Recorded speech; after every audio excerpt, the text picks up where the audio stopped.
Hola, muy buenas tardes, queridos hermanos. Bueno, en esta ocasión me encuentro con el doctor Víctor Gamboa, que él es de monólogo, se dedica también bueno, mejor voy a dejar que se presente el doctor. Doctor, ¿se puede presentar? Muchísimas gracias por estar aquí en su canal Betty Valen.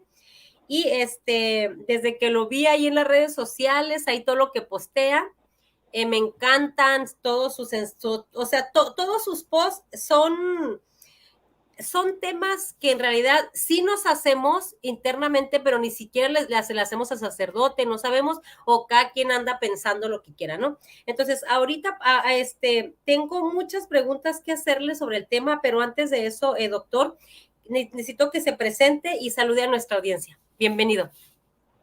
Bueno, yo te agradezco mucho, mi querida Betty. Gracias por tomar la invitación. Es para mí un honor estar aquí en tu canal. Eh, bueno, yo en el campo de las ciencias bíblicas estudié teología.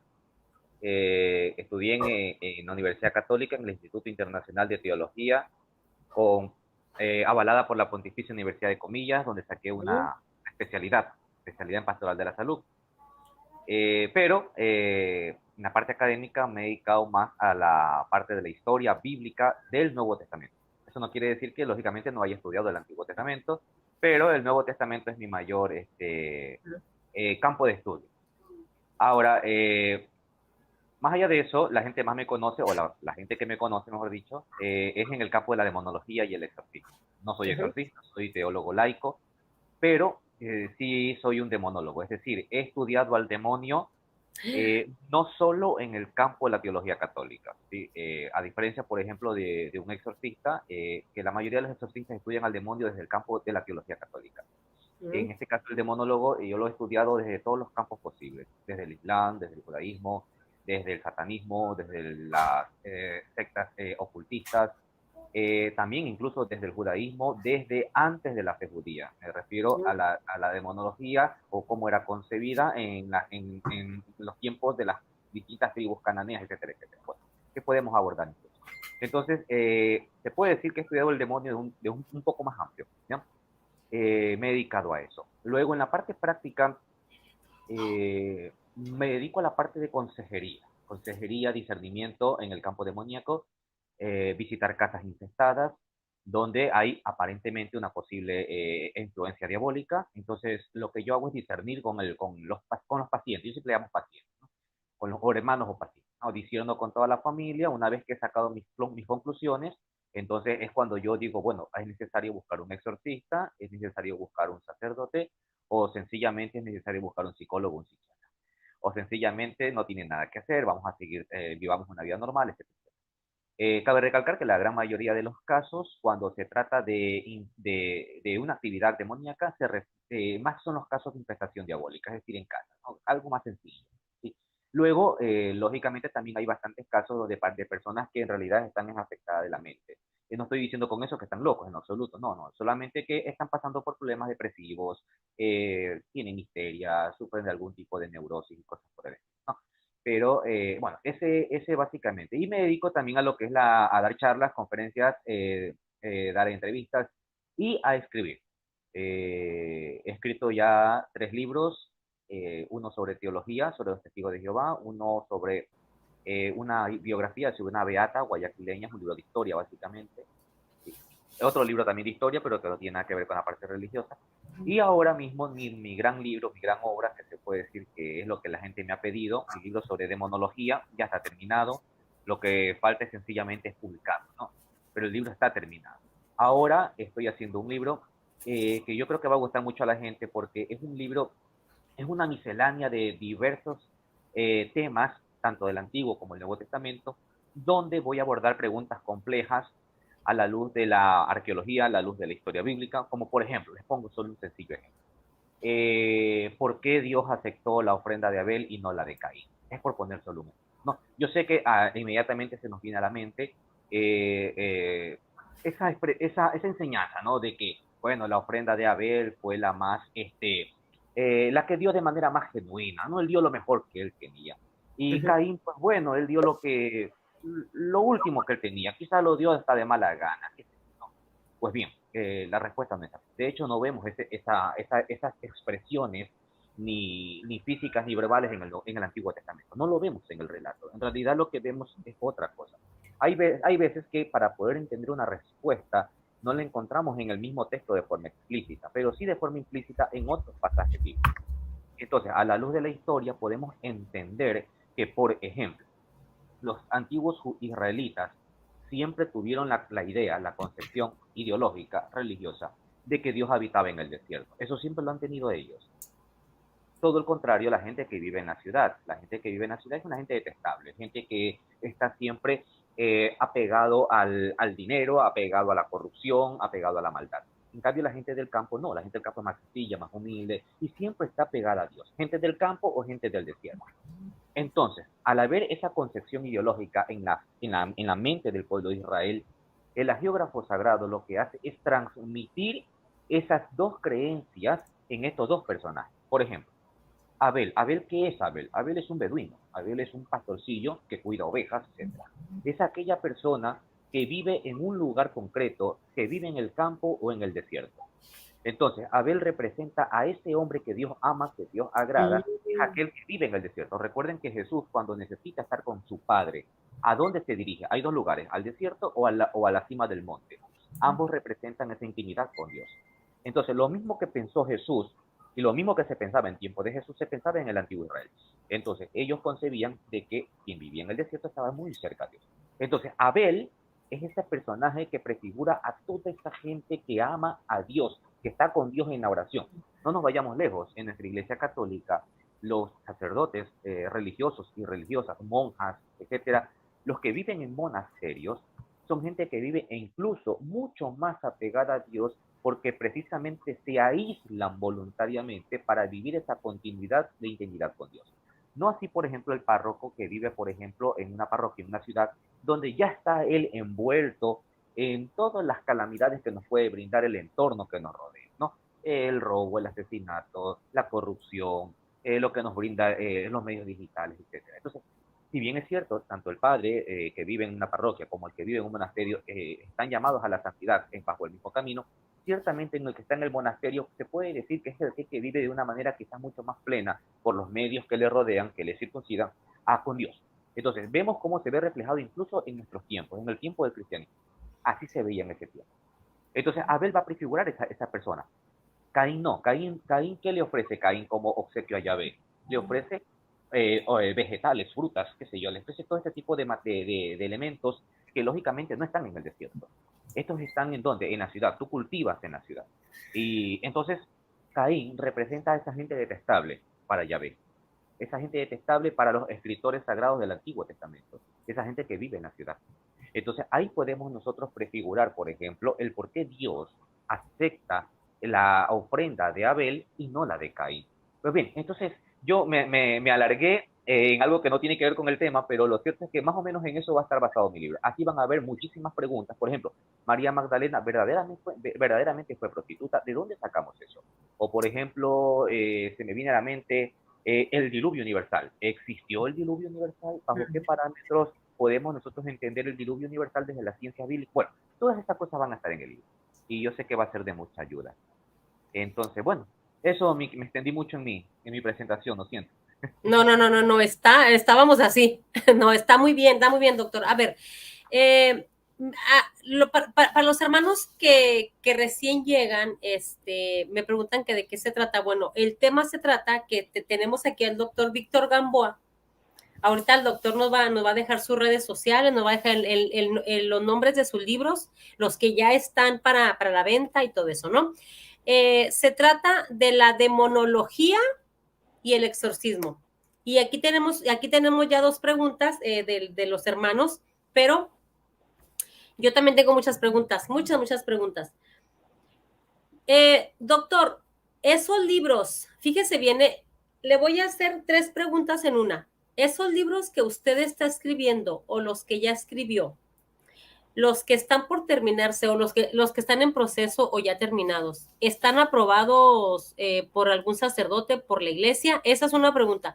La otra sería, sus sacerdotes, o sea, usted tiene, porque, o sea, sí sabemos que usted es doctor, que tiene muchos estudios, ¿no? Pero, pero de todos modos, debemos estar nosotros unidos con la iglesia. Entonces, mi pregunta, la primera fue los libros, que si están aprobados por la iglesia. Y también si lo que usted hace, lo que usted estudió, las charlas que usted dan, tiene permiso eclesiástico. Esa sería mi primer pregunta. Adelante. Ya. Ya, los libros que he publicado, los que ya están publicados, tienen el imprimatur, tienen el sello del arzobispo de Guayaquil. ¿Sí? En este caso, el obispo que me dio a mí, mi primer libro, que fue en el 2017, ese me lo dio Monseñor Cabrera, también ¿Sí? tengo el obispo Monseñor Minda, tienen sello obispal, perdón. Lógicamente, los que voy a publicar, si Dios lo permite, van a salir nuevamente con el imprimatur que certifica que mis libros han sido revisados por la autoridad eclesiástica y que en ellos no se encuentra ningún tipo de enseñanza heterodoxa, sino todo lo contrario, enseñanza dentro de él. Tanto así que yo recuerdo que en mi primer libro, Monseñor, que me lo revisó y se dio la tarea de revisar palabra por palabra, en el borrador que yo le entregué, él corregía palabras, ¿no? Esto está muy duro. Es que era un libro de apologética, de teología apologética sobre los testigos de Jehová. Entonces, el monseñor me decía, eso como que está muy duro para ellos, vamos a hacer un poquito más flexible. Perfecto. Entonces, sí, mis libros tienen autoridad eclesiástica y los que van a salir, lógicamente, también. Sí, seguro que sí. Con respecto a la segunda pregunta, eh, todo mi desenvolvimiento es en la Iglesia Católica. Si bien es cierto, he tenido entrevistas en muchos canales que no son de la Iglesia Católica, por ejemplo, un canal muy prestigioso que es Indagando en la Biblia. Digo muy prestigioso porque los ponentes que han estado ahí, o sea, el expositor es guayaquileño, es amigo mío, incluso de trabajo, pero es un canal de ciencias bíblicas independiente, o sea, no hay denominación. Y dentro de toda esa amalgama de eruditos que han estado ahí, ha estado el profesor Antonio Piñero, el doctor Picasa, ha estado, por ejemplo, Mario Saban, ha estado Adolfo Reutemann. O sea, estamos hablando de gente de talla mundial. Tanto así que yo le decía a Alonso, yo me siento como un insecto, me siento yo aquí en tu canal, porque gente de talla mundial. Creo que todos conocemos a Antonio Piñero, uno de los eruditos bíblicos, historiadores bíblicos, perdón, más reputados de habla hispana, pero no es católico, por si acaso, para los que no lo conocen. Bueno, entonces he sido entrevistado en canales, e incluso canales que se dedican a la parte del terror, por ejemplo, Camino al Miedo, en fin, pues, básicamente el 99% de mis enseñanzas o de mis entrevistas van a la Iglesia Católica. Mis sacerdotes con los que yo me desenvuelvo están al tanto de todo lo que yo hago, digo o enseño. A veces cuando enseño la parte histórica, a veces resulta una novedad, porque quizás a veces escuchamos cosas nuevas, valga la redundancia. Entonces como que pesa un poquito a veces entenderlo, ¿no? Y me dicen, bueno, eso no nos enseñaron, pero yo siempre digo, a ver, si esto afecta algún dogma de la Iglesia Católica, no. ¿Afecta al magisterio de la Iglesia Católica? No. Forma parte de la historia, es algo que hemos descubierto. La historia no está escrita en piedra. La historia uno puede removerla, ¿sí? Porque con los nuevos descubrimientos uno puede entender muchas cosas más. Entonces, a veces esa cosa cuesta un poquito entenderlas o aceptarlas, ¿sí? Te pongo un ejemplo, mi querida Betty. No sé si lo vayamos a abordar aquí. Si yo te digo a ti, Betty, cierra los ojos y dime cómo es un querubín. Yo estoy seguro que, bueno, tú conoces las escrituras, entonces tú tendrás un conocimiento mucho más amplio, pero si le preguntamos al promedio, al denominador común promedio católico, yo estoy seguro que van a cerrar sus ojos y lo que van a ver es una persona vestida de blanco con alas, ¿verdad? Ok, eso es el imaginativo popular. Pero si yo te digo que un querubín en realidad era un animal híbrido que tenía cuerpo de león, patas de toro, alas de águila y cabeza de hombre, y que esa cabeza representaba al rey de Israel que gobernaba de turno, entonces como que eso como que choca un poco. ¿Y de dónde tú sacas eso? O sea, a nosotros hemos aprendido durante años tantas cosas diferentes. O sea, hemos aprendido otra cosa y tú nos vienes y nos quieres cambiar. No, no es que quiero cambiar, esto se llama historia. Tenemos documentos, tenemos, por ejemplo, yo tengo imágenes cuando han sido imágenes reales de desenterramientos de querubines en el antiguo Israel, o sea, cuando han sido desenterrados. Que, bueno, no las puedo pasar porque no le pasé las diapositivas. Si alguien las desea, me puede contactar y se las paso. Pero en todo caso, eh, me dedico a dar catequesis, por si acaso, a varias parroquias, no a una, a varias. No soy catequista permanente de una sola parroquia porque Por cuestión de tiempo, no me puedo comprometer en una. Así que un día estoy por aquí, otro día estoy por acá, otro día estoy por acá. Me piden charlas presenciales, lógicamente. Entonces, mi vida es muy activa desde la Iglesia Católica, muy activa. Y se puede decir, a resumidas cuentas, que aunque casualmente alguien me preguntaba hoy día en mi muro de Facebook, me preguntaba, ¿tienes derecho, tienes autorización de la iglesia para ser demonólogo? Yo le decía, mira, el ser demonólogo no es un título universitario, o sea, tú no vas a una universidad y te dan el título doctor en demonología, eso no existe, ¿ok? Tampoco existe en el seminario. Nadie, ni el padre Fortea se ha graduado de demonólogo en ninguna parte del mundo, no existe eso, porque la demonología es una rama de la teología dogmática, es decir, es una rama dentro de una rama teológica. Lo que hacemos es sencillamente profundizar en ese campo de la teología. Entonces, se puede decir que de manera autodidacta me he dedicado al estudio de la demonología y de manera autodidacta se puede decir que me presento como un demonólogo. Por eso es que la iglesia no puede emitir, a ver, Víctor, aquí hay un certificado, tú vas a ser demonólogo oficial. Es que eso no existe. Eso no existe. Oh. Repito, ni siquiera el padre Fortea tiene ese título, ni siquiera. Pero, ¿qué es lo que te avala a ti como un demonólogo? Donde tú tienes la facultad de poder enseñar, es que tú seas un teólogo católico. Eso es lo que te avala a ti. Si tú eres un teólogo católico, libremente puedes enseñar demonología, porque se entiende que tu demonología va con la praxis y la ortodoxia de la Iglesia Católica. Como tengo mi título, entonces se puede decir que estoy autorizado por la Iglesia. Oh. Uy, no, pues qué interesante. A ver, híjole, aquí ya hicieron muchísimas preguntas, pero antes de yo empezar con las mías, para que no dejamos a los hermanos, mire, aquí tenemos esta pregunta. Dice Ezequiel, mi pregunta es, según la escritura, Satanás fue encarcelado por 2000 años. Entonces, ¿en la actualidad está encarcelado o ya está liberado? Saludos. Ahí estamos hablando del literalismo bíblico, pero adelante, doctor. Bueno, gracias Ezequiel. Eh, Debo suponer que el texto lógicamente se encuentra en el libro del Apocalipsis, ¿verdad? Donde se habla acerca de que, y también que está en los libros proféticos del Antiguo Testamento, donde se habla que Dios va a limitar. Encarcelar significa limitar. No pensemos en encarcelar, que literalmente van a haber cadenas y que van a encarcelar al diablo. Recuerden ustedes que el diablo y los demonios, el término diablo es exclusivamente de Satanás. No hay diablos. Y los demonios son seres espirituales, no tienen cuerpo. Entonces, si no tienen cuerpo, ¿cómo pueden ser encarcelados en el sentido físico en el que nosotros podemos pensar? Exacto. Lógicamente, el término encarcelar significa limitar. Dios va a limitar la actividad del demonio por mucho tiempo. Pero asimismo dice el libro del Apocalipsis que al final de los tiempos, ¿cuál tiempo? Nadie lo puede saber, nadie es dueño del conocimiento que solo le corresponde a Dios de saber cuándo va a ser el final de los tiempos. Entonces, cuando llegue el final de los tiempos, Dios va a permitir una mayor actividad diabólica, el diablo va a desplegar más su poder, ¿sí? ¿Por qué? Porque al igual que, ya vamos a ver acerca de las versiones sobre la caída de Satanás, al igual que antiguamente, nosotros también tendremos que pasar por pruebas que van a demostrar y ratificar, o ya sea mi fidelidad a Dios para poder ser merecedor de la vida eterna con Dios en el cielo, o al contrario, mi rechazo, mi repudio a Dios y por consiguiente mi condenación eterna. En ese momento el demonio va a tener mayor libertad. La tiene. Hoy día la tiene. Vemos cómo el mundo está dotado de tanta maldad. Ciertamente no toda la maldad que nos rodea es propia del demonio, lógicamente que no. Pero vemos desplegada la actividad diabólica en la familia, en el aborto, en tantas cosas malas. Vemos hoy en día cómo usted puede ir a Estados Unidos, por ejemplo, usted va a comprar una ouija, como si fuera un instrumento de juguete, y los niños la juegan, y sin saber que pueden abrir puertas al maligno y estar haciendo actos espiritistas. Y lo vemos con toda facilidad. Entonces, el demonio no está encarcelado en el sentido de que no es que está limitado su poder, él sigue actuando. Dios no le ha privado de su libre albedrío, pero Dios sí que lo limita.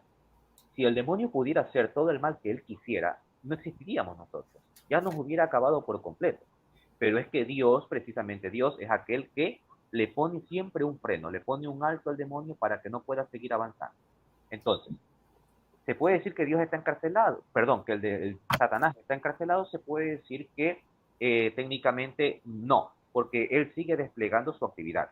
Pero va a llegar un momento en que va a tener mayor actividad y tenemos que estar preparados. ¿Cuándo? No lo sabemos. Probablemente no lo experimentemos nosotros, será al final de los tiempos, no lo sabemos. Pero como dice el mismo Evangelio, estén ustedes o nosotros con las lámparas encendidas. Estar pendiente. ¿Y qué significa estar al pendiente o estar al cuidado? Lo que dice el apóstol San Pablo en Efesios, que estemos revestidos de la armadura celestial. ¿Qué es esa armadura o esa coraza? Pablo mismo lo habla, ¿no? En Efesios, ¿no? Habla acerca de la fe, la armadura del consejo, la armadura de la oración, etcétera, etcétera. Bien. Ok, ahí está. Y sí, tiene razón, tiene mucha lógica. O sea, si estuviera encarcelado, entonces pues no anduviera suelto en el mundo, ¿verdad? Así tan sencillo. Doctor, fíjese que aquí hacer una pregunta que es una de mis preguntas y que qué bueno que la hace, católico de a pie, dice, pregunta, ¿hay muchas películas como Harry Potter están influenciadas por el mal o es la pura imaginación del estudio de la película? Pero esta pregunta yo la voy a extender porque también Freddy pregunta casi igual, dice, ¿de qué manera puede influir el demonio en las personas tatuadas? Y esas dos preguntas es en una sola, por ejemplo, yo la voy a extender más. Se abren puertas al demonio, doctor, cuando vemos esas películas de, por ejemplo, de Harry Potter, de esas películas, ¿no? Por ejemplo, que los atrapasueños, en la lectura de las cartas, las personas tatuadas, ¿todo eso abre puertas al demonio o no?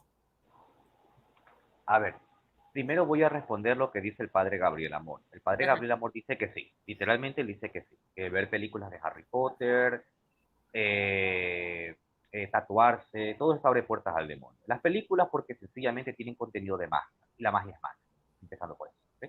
Entonces el padre Gabriel Amor dice sí. El padre Portilla es un poquito más flexible y dice, Sí. bueno, no, mira que en realidad para que puedan abrirse puertas tienen que haber esa intención o invocación hacia para que venga el maligno. Ahora, yo les voy a responder ahora desde mi perspectiva. Creo que todos hemos crecido en algún momento viendo películas de Harry Potter, y no solo Harry Potter, donde hay magia, La Sirenita, Cenicienta, y todas estas películas han habido magia. Y sin embargo, nadie ha crecido influenciado por el demonio, o al menos aparentemente nada de eso. Es decir, que el ver estas películas no han abierto puertas al maligno, más allá de lo que el demonio normalmente puede hacer, que son las tentaciones. Luego de eso, mayor cosa, no. Entonces, pueden ustedes no estar de acuerdo conmigo, claro está, pero si hablamos de estas películas, como por ejemplo Harry Potter y todas estas películas, El Señor de los Anillos y todas estas cositas, yo pienso que abran puertas al maligno por el hecho de verlas, yo creo que no. Sinceramente creo que no. Ahora, con las películas de terror es otra cosa. Películas de terror donde hay obviamente asesinatos, sangre y tantas cosas malas, ¿por qué pueden abrir puertas? Pueden abrir una puerta falsa, pueden abrir una puerta verdadera. Yo les llamo así. La puerta falsa, ¿cuál es?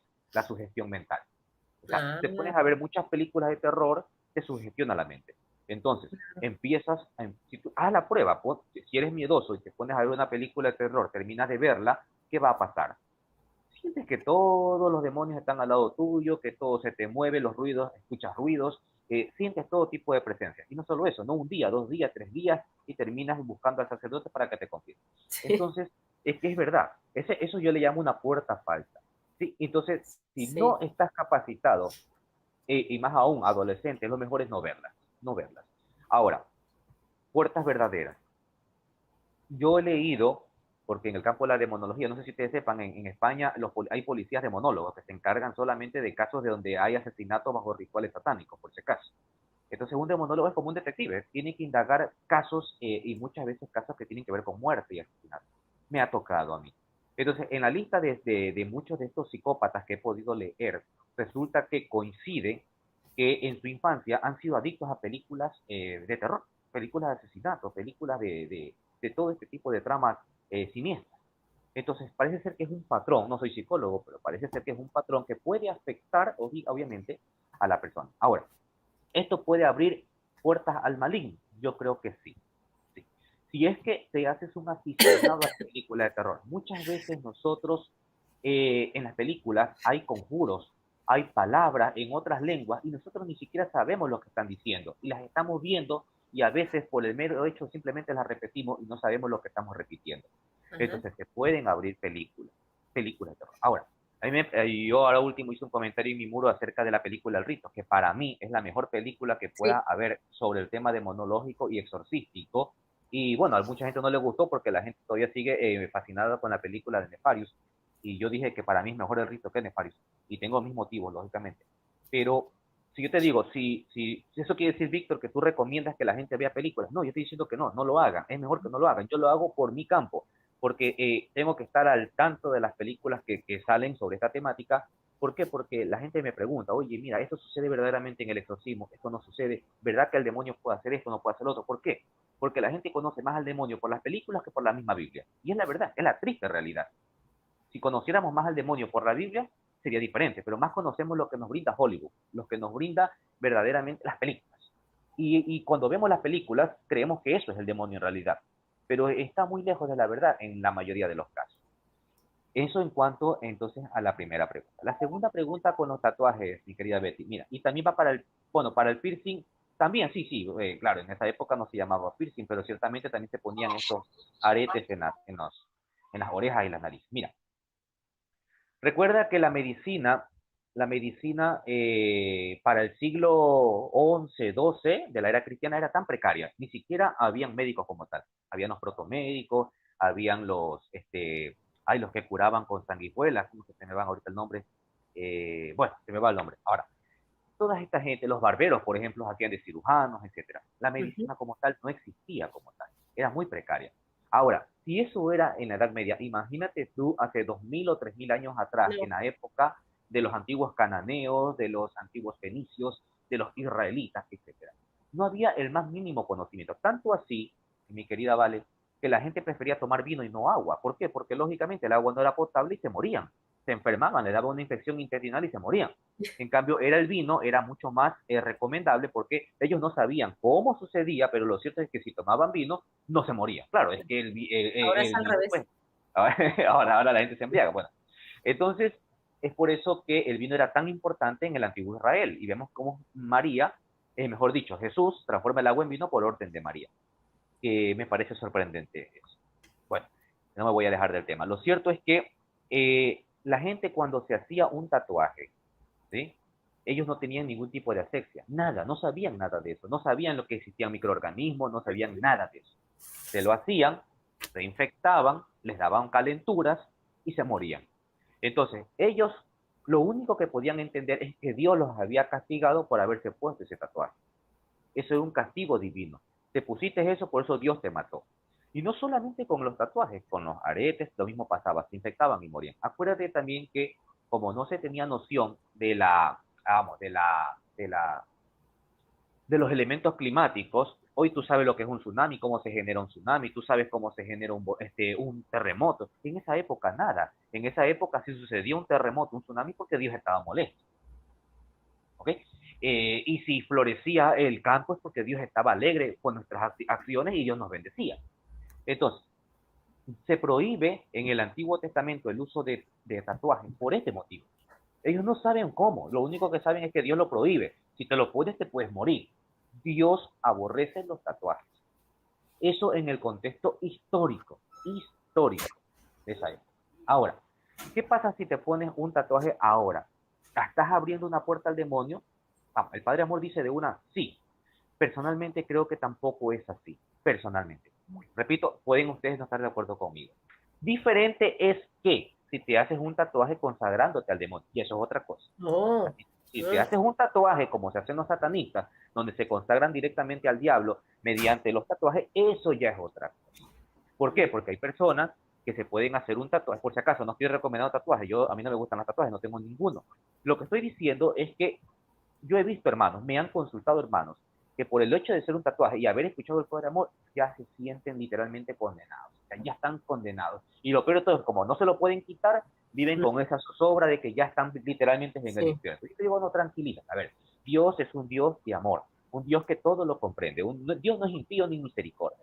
Si ese tatuaje te lo hiciste antes de tener noción, lógicamente el Señor no va a tener, no tienes culpa, o sea, te lo hiciste de manera ignorantemente, o sea, todos ignoramos, te lo hiciste sin tomar las consecuencias. Ahora que ya lo conoces, no te vas a hacer otro, no te lo puedes quitar, vive tu vida cristiana. Pero si te lo haces aún sabiendo que no está bien, ya es un pecado. Pero una cosa es que hayas incurrido en un pecado y otra cosa es que ya estés vendiendo tu alma al Ujú. diablo por haberte hecho un tatuaje. Son dos cosas radicalmente Sí, diferentes. ok. Lo que yo quiero decir es que con un tatuaje no le estás vendiendo tu alma al diablo, ni te vas a quedar poseído, ni tu casa van a aparecer 1000 demonios rodeándote, nada de esas cosas. Repito, Ok. salvo que te hagas un tatuaje satánico. Es excelente. Ay, es que yo tengo muchas preguntas. Mire, por ejemplo, yo soy enfermera industrial. Yo trabajo en las maquiladoras, ¿no? En maquiladoras aquí en la industria de Ciudad Juárez.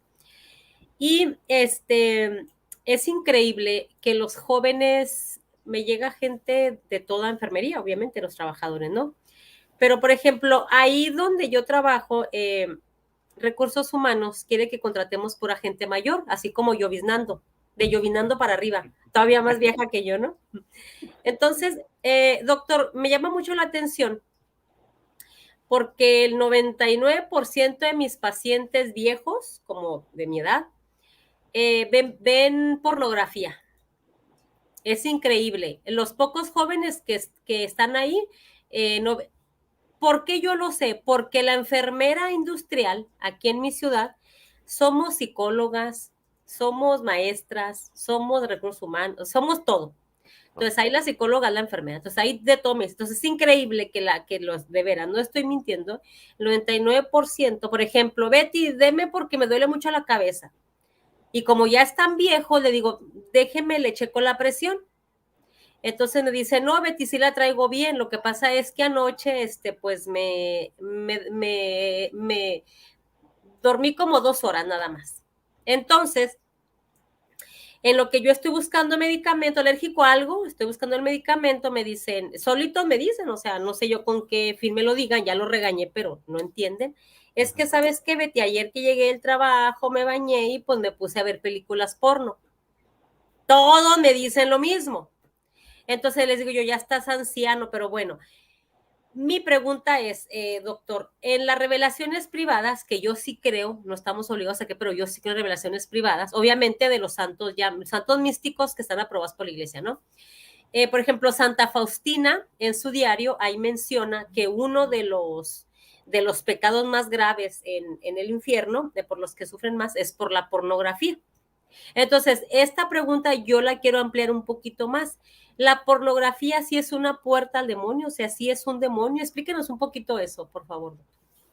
Es un pecado de impureza. Y recuerda las palabras de las Escrituras que dice que nuestro cuerpo es templo del Espíritu Santo. Entonces, Ujú, si tu cuerpo es templo, quiere decir que en ese cuerpo habita Dios, ¿verdad? Entonces, si en ese cuerpo habita Dios, ujú, no puede, por lógica, por obvias razones, no puede habitar aquel que detesta a Dios, que en este caso es el maligno. ujú, La pornografía, al estar en nuestras vidas, en nuestro constante caminar, día a día viéndola, etcétera, no solamente que afecta, y usted lo sabe, no solamente que afecta la parte de acá, la parte ujú, mental, la salud, la parte neurológica, sino que también la parte espiritual. Entonces, se convierte en un ídolo y ese desplaza a Dios. ujú, Entonces, el demonio es tan astuto, por eso el símbolo del demonio en el Antiguo Testamento, ¿cuál animal es? Pudo haber sido una cabra, pudo haber sido un león, pudo haber sido un perro, lo que sea. ¿Qué animal escogió el geógrafo sagrado para representar a Satanás, a la serpiente? La la serpiente serpiente. era un animal muy querido en Egipto, que representaba la vida eterna, la astucia, la sabiduría. Entonces, por eso que el médico que tiene en el logo tiene una serpiente enrollada. Ujú, Entonces representa también la sabiduría, pero también la astucia. Entonces el demonio es astuto y el demonio conoce todas nuestras debilidades, pero también nuestras fortalezas. Te pongo ujú, un ejemplo y me voy a poner yo como ejemplo, aunque esté mal. El demonio sabe perfectamente que a Víctor no lo va a poder tentar jamás con una bebida alcohólica porque soy astemio radical. En mi vida nunca lo he hecho, nunca lo he bebido. No estoy diciendo que el beber sea pecado, no. Se ujú, puede beber, el pecado es emborracharse, luego beber usted puede hacerlo. Pero nunca lo he hecho, sencillamente porque nunca me ha llamado la atención. Entonces el demonio sabe que yo soy muy fuerte en eso y sabe que por más que intente tentarme, lo que ya lo ha hecho, nunca voy a caer, pero conoce sí mis debilidades, porque aunque yo no puedo ver al demonio, él sí que me puede ver a mí. Entonces, como conoce mis debilidades, ¿por dónde me va a atacar? Precisamente por mis debilidades. Entonces, cuando la pornografía se convierte en una de mis debilidades, el demonio va a atacarme por ahí. Y eso va a hacer que poco a poco yo me deteriore, me gaste, me desgaste, claro, ujú, físicamente y espiritualmente. Cuanto ujú. menos me doy cuenta, yo ya no estoy con Dios. Recuerden ustedes que cuando los ángeles decidieron apartarse de Dios, no fue de la noche a la mañana. No es que ellos dijeron, ¿sabe qué, Dios? A partir de hoy hemos decidido rebelarnos y ya no queremos saber más de ti. Y Dios le dijo, bueno, se me van todos y chao. Eso no sucedió. En realidad no es así. Esto es todo un proceso psicológico que tuvieron estos seres espirituales. Y poco a poco ellos se fueron separando de Dios, pero afianzándose más en el rechazo y aversión hacia Dios. Entonces, cuando vivimos en el mundo de la pornografía, poco a poco nos vamos afianzando más en ese mal y acechándonos, apartando a Dios hasta que llega un momento en que esta es la palabra clave por la que debemos orar siempre. Dios nos retira su gracia. Dios no abandona, pero retira su gracia. Cuando Dios retira su gracia, como lo hizo con los ángeles que cayeron en demonios, así mismo ya no tendremos opción ni arrepentirnos y por consiguiente a obtener la misericordia de Dios. Pero así entra el pecado. El pecado, el demonio no entra de golpe, el demonio entra sutilmente, sutilmente. Cuando usted menos se da cuenta, ya está atrapado. El demonio, mire qué interesante, el demonio puede leer nuestras mentes, doctor. No, no puede leer nuestra mente. La única persona que puede leer nuestra mente se llama Dios, en la Santísima Trinidad. Nadie más, ni siquiera nuestra madre. A ver. Nuestra Madre Santísima y los santos sí lo pueden hacer. ¿Pero por qué? ¿Por qué? Porque Dios permite que ellos lo puedan hacer. ¿Por qué Dios lo permite? Bueno, las razones son lógicas, ¿no? María es la mujer más sublime que ha pisado esta tierra después de nuestro Señor Jesucristo, la Madre de Dios. Los santos obviamente vivieron en esa constante lucha espiritual. Y precisamente por haber logrado la meta es que Dios concede esas regalías, esas, no sé, diríamos que solamente son de Dios y que Dios lo otorga a quien quiere. Entonces, estas gracias, no regalías, gracias y virtudes que Dios da, se las da a María y a los santos. Es por eso que si usted le ora a la Virgen María, usted no tiene que hablarlo, usted simplemente lo hace en la mente y nuestra Madre Santísima nos escucha. Lo mismo pasa con los santos, pero Satanás no puede hacer eso. Satanás no puede leer mis pensamientos. Satanás lo único que puede hacer es intuir en lo que yo voy a hacer. Nada más, intuir. Por eso cuando una persona va donde un brujo, donde un santero, para que le diga su futuro o le manifieste si su esposo le está engañando, o su esposa le está engañando, ¿qué es lo que hace el santero? Consulta al demonio, es decir, hace un ritual, hace una invocación satánica. ¿Y qué es lo que le ofrece Satanás? Satanás lo único que le ofrece, o el demonio, es lo que Satanás puede ver. Satanás no le puede ofrecer algo más allá. Si fueran, imagínense ustedes, los brujos y chamanes se ganarían la lotería y serían millonarios y la lotería ni siquiera ya existiera.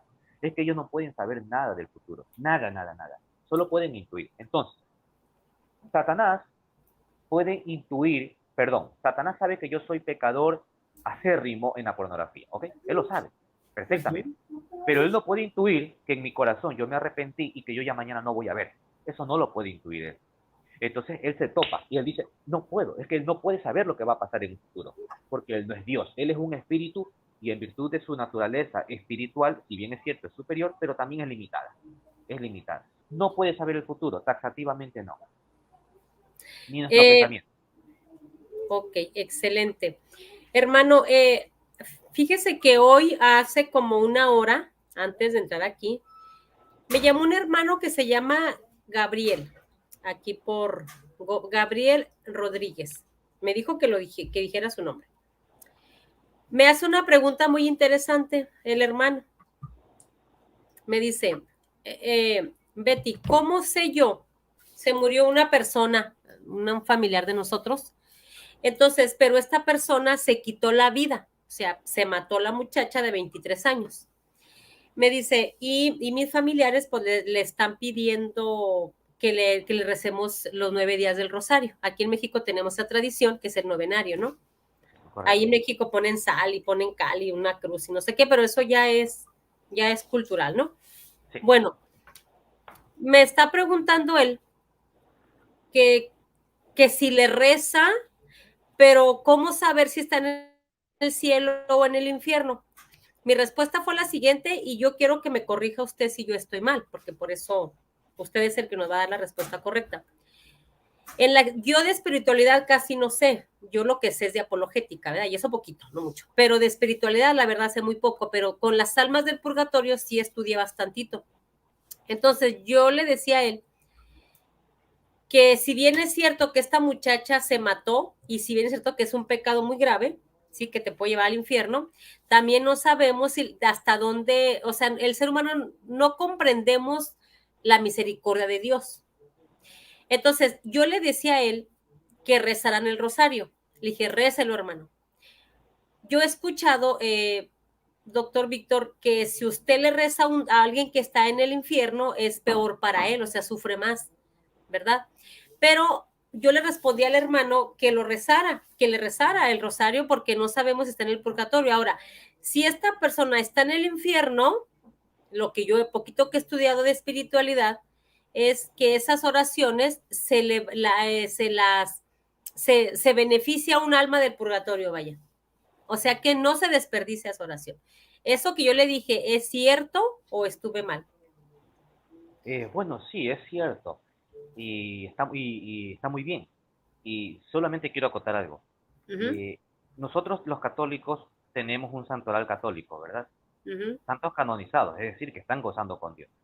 Pregunto, ¿tenemos algún calendario infernal donde la iglesia diga, este está en el infierno, este está en el No, infierno, este está en el infierno? No lo tenemos. La iglesia, a pesar de ser la iglesia instituida por Cristo y estar guiado el Papa por el Espíritu Santo, la iglesia es tan prudente que ni siquiera se toma el atrevimiento de uh -huh. decir quién está en el infierno. Ni siquiera la iglesia enseña que Judas está en el infierno. Exacto. Porque ese juicio la iglesia se lo reserva, como es Sí. lógico, solamente a Dios. Nosotros no sabemos las condiciones en las que murió la persona. No sabemos si en el último momento, aunque si bien es cierto, ejecutó el acto del suicidio, no sabemos si en ese momento se arrepintió. No sabemos si está pasando, porque usted lo sabe también como profesional de la salud. La mayoría de las personas, o por no decir todas las personas que se suicidan, están enfermos acá.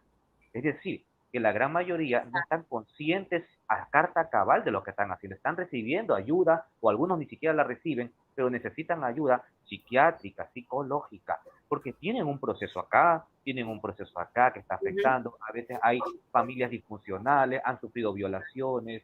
Bueno, en fin, son tantas las causas, drogadicción, prostitución, tantas cosas que pueden afectar a un individuo, y la pobreza incluso, y llevarlo a ese acto que nadie quiere cometerlo. ¿Quién es feliz haciéndose un suicidio? Nadie. O sea, si tú tomas la decisión de suicidarte es porque verdaderamente no tienes otra salida. Y si no tienes otra salida es porque no tienes esa ayuda. Ya no puedes más. Nadie es feliz suicidarse. Entonces, Dios, Dios, y no es que yo quiera poner palabras en boca de Dios, pero sabemos nosotros que el amor de Dios es tan infinito, tan misericordioso. Lo que pasa es que a veces vemos a un Dios tan lejano, no sé, tan dictador, Uh -huh. y ya por el hecho de que se suicidó, ya ese está en el infierno. Nosotros no tenemos ese juicio para hacerlo. Claro. Además, pudo haberse arrepentido, o sencillamente Dios pudo haberlo perdonado. Dios es amo y señor. Dios no es esclavo del ser humano para que Dios tenga que hacerle caso a lo que el ser humano dice. No, Él es el que toma las decisiones, no nosotros. El Señor pudo haberlo perdonado si Él quiere. Eso es decisión de Dios. Nosotros no podemos hacer nada.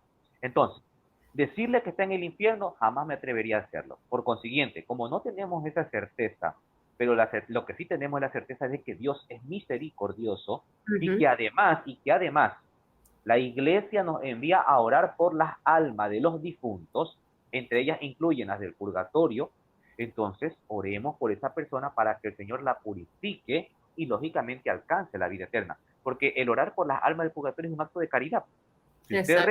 usted reza por alguien que ni siquiera conoce, eso es el amor que Jesús pide. Porque dice, o sea, yo amo a mis seres más queridos, pero claro, porque recibo amor de ellos y yo también los amo. Pero orar por una persona que ni siquiera conozco tiene también mucho valor. Uh -huh. Entonces, es un acto de caridad. No dejemos de rezar por las almas del purgatorio. Lo dicen las revelaciones privadas, lo dice la iglesia, lo dice el magisterio.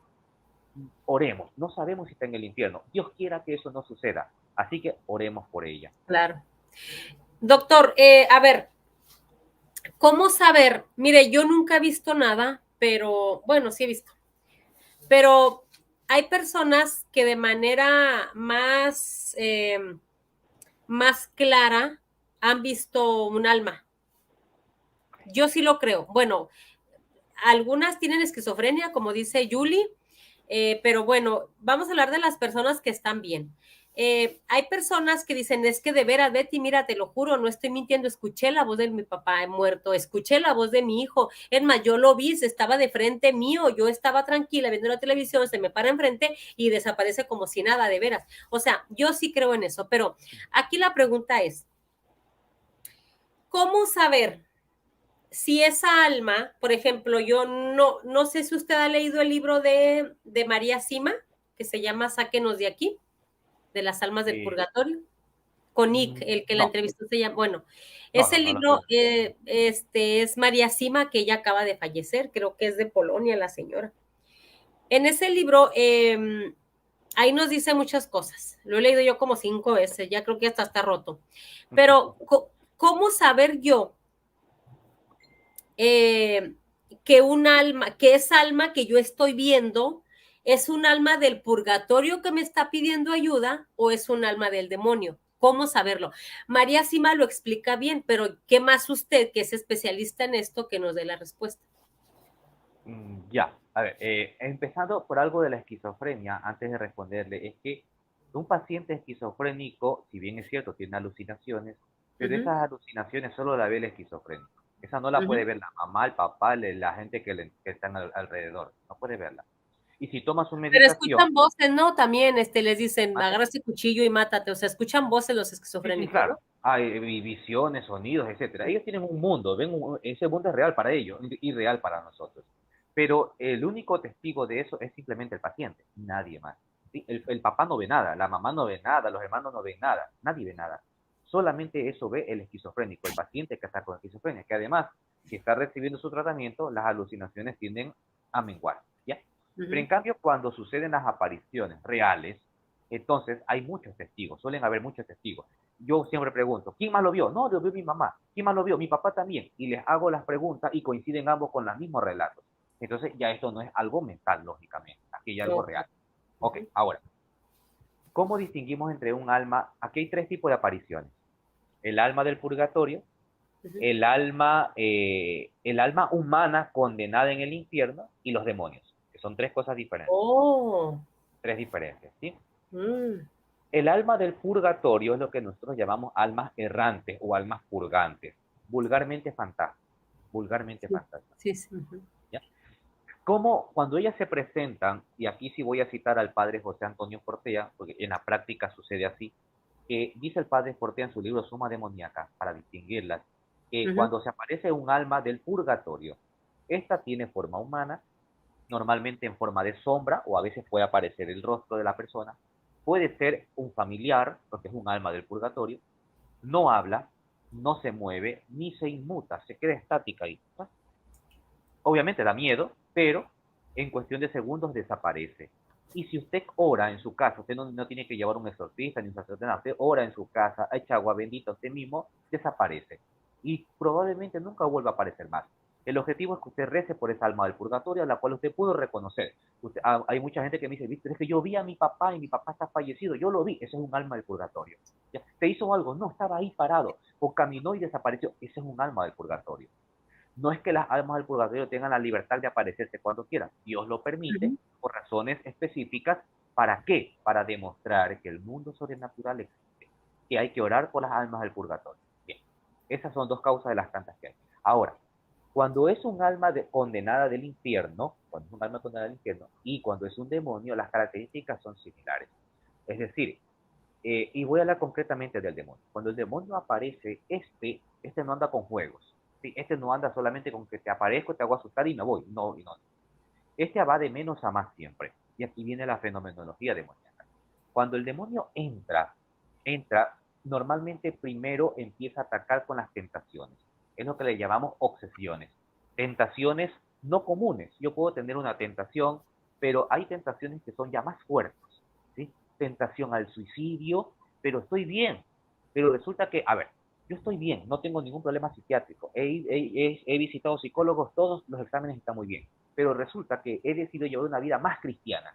Me he Uh -huh. comprometido, me he consagrado a la Virgen, me he comprometido a hacer tres tipos de oraciones y a partir de ese momento me vienen unos pensamientos pornográficos o me viene un pensamiento de obsesivo de suicidio, entonces ya algo que no está bien aquí.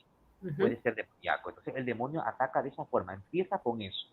¿Cómo avanza el demonio? Mm, Empieza a tener posesión por la casa, por todo tu entorno. Eso es lo que nosotros llamamos infestación diabólica o ujú, infestación demoníaca. El demonio ejerce actividad sobre todas las cosas inmateriales.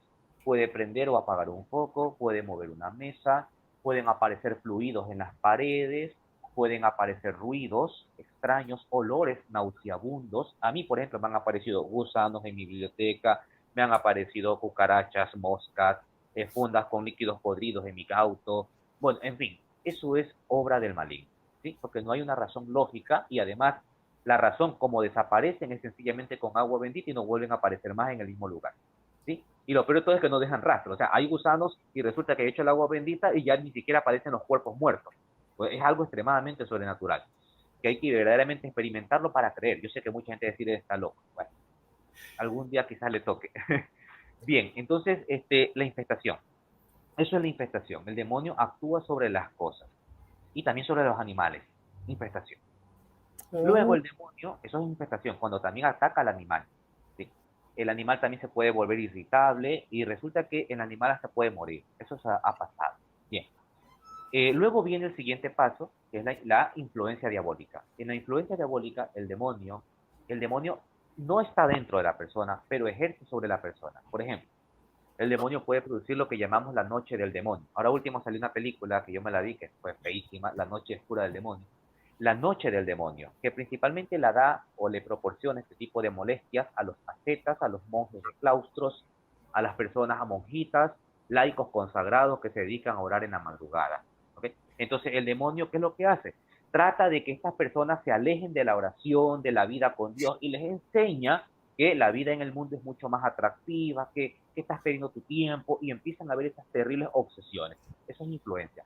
Pesadillas, a mí, más me escriben por pesadillas. Víctor, yo creo que debería ser un libro sobre descifrando las pesadillas de los hermanos. sí.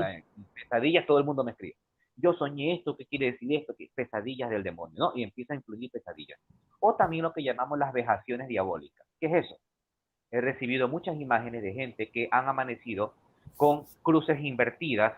Lamentablemente aquí no pude pasar diapositiva. Tengo cruces invertidas a manera de latigazo. Cuando te dan un latigazo te queda ahí la marca roja del latigazo. Así mismo en cruces invertidas lo he visto. ¿Sí? Moretones, arañazos, siempre en forma de tres que sí ridiculizan a lo que es la Trinidad, ¿verdad? Como aversión a la Ujú. Trinidad, siempre número de tres. Eso es la vejación diabólica. Y todo eso forma parte de la influencia diabólica. O, por ejemplo, cuando dicen, Víctor, eso, he soñado que tenía relaciones sexuales con un demonio e incluso tuve orgasmo. Esos son influencias diabólicas. ¿Ya? Y por último viene la posesión, que ese sí es el más grave de todos, ya el demonio está adentro y todos ustedes conocen lo que es la posesión, ¿no? Donde el demonio ya ejerce poder sobre la persona, sobre lo Ujú. que habla, sobre lo que hace, sobre lo que dice, se te dice que hacer esto. Doctor, sí quiero que, a ver, ahondar un poquito en esto, porque en el libro de María Sima, ahí se nos dice que el purgatorio, al igual que el cielo y al igual que el infierno, tienen varios niveles. El testimonio de la señora Gloria Polo de Colombia, la dentista, no sé si lo ha escuchado, la que Sí. le cayó un rayo, que le cayó Ujú, un ujú. rayo a Gloria Polo. No es la señora esta que sale ahí, caso cerrado, no, esta es otra. Ya. Bueno, los dos coinciden, tanto el libro como Gloria Polo, y el caso también de Mauricio, que también es de Colombia, que también vive este muchacho, que le permitió Dios ver el purgatorio. Entonces, ellos dicen, doctor, que los niveles más bajos del purgatorio, los demonios tienen permiso de atacar, por decirlo así, a los que están a mero abajo del purgatorio. Por ejemplo, a ver, si se murió Adolfo Hitler, en su último momento se arrepiente de corazón, Dios lo perdona y obviamente pues no se va al infierno, pero se va al purgatorio. Entonces, no es, o sea, no está bien que esté en el mismo nivel del purgatorio, eh, purgando Hitler a que purgue, por ejemplo, un sacerdote que fue un santo toda su vida, en el último momento de su vida cometió un pecado, ¿sí? Se robó una manzana, por ejemplo, porque tenía hambre, se arrepintió y Dios lo perdona y se va al purgatorio. Entonces, se va al purgatorio ese sacerdote santo y Hitler. Entonces, no pueden estar los dos en el mismo nivel, porque uno tiene que sufrir más que el otro. El que se robó la manzana, solamente está esperando una misa o un Padre Nuestro para irse al cielo. Este otro Hitler va a estar, yo creo, ahí hasta el fin del mundo, porque tiene que pagar mucho. Entonces, en las revelaciones privadas, por ejemplo, estas que no están aprobadas todavía por la iglesia, yo las he leído que dicen que los demonios los atormentan tanto así que estas almas piensan que están en el infierno. Piensan eso, porque ellas ven a los demonios. Ahora, cuando Dios les permite a estas almas que están en los niveles más bajos del purgatorio ir a buscar ayuda con alguno de nosotros, dicen que se les han aparecido en forma de, no sé, de una vaca, de un animal feo. Conforme tú vas orando por ellos y rezando, se les va quitando esa forma. Entonces, yo no sé usted qué nos tenga que decir a eso.